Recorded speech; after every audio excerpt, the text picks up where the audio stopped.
শুটকি মাছ মানেই কারো নাক ছিটকানো, আর আমার তো নাক ভরে গ্রান নেওয়া। ছোটোবেলা বাড়িতে যখন শুটকি মাছ রান্না হতো, পাশের বাড়ির কাকিমা জ্বালানা বন্ধ করে দিতেন, আর আমার বাড়িতে ছিল সেটা একটা উৎসব। অথচ আমার বাড়িতে এটা একটা উৎসবের মতো ছিল। আর ঠাকুমা বলতেন, গন্ধে নয়, স্বাদে বিচার কর। আমি প্রথম যেদিন শুটকি মাছ খেয়েছিলাম সেদিনই বুঝে গেছিলাম যে সত্যি সেটা খুব ভালো একটা খাবার। এটা 1 চামচ চাটনি দিয়ে তুমি 1 থালা গরম ভাত খেয়ে নিতে পারবে, সব কিছুকে ফেলে দিতে পারবে, মাছ মাংস সব কিছু ফেলে দিয়ে এটা খেতে পারবে, যদি তুমি এটাকে ভালোবাসো।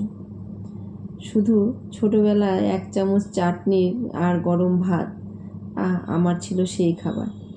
শুটকির মধ্যে একটা তেজ আছে, একটা গল্প আছে, সেটা ঠিক বুঝতে হলে সেই রান্নাটাকেও করতে হবে যত্ন করে।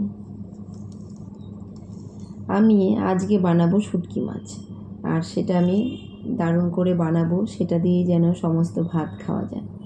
তো আমি ওখানে দিয়ে দিব একটু শুকনো লঙ্কা, রসুন, পেঁয়াজ আর একটু টমেটো, কাঁচা লঙ্কা।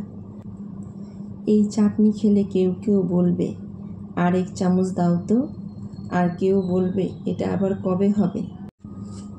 তাই আজকের রেসিপিটা এটা একটা শুটকি না, এটা একটা চ্যালেঞ্জ। নাক ছিটকো দেখো, কিন্তু একবার মুখে দিলে তুমি হয়ে যাবে হিরো।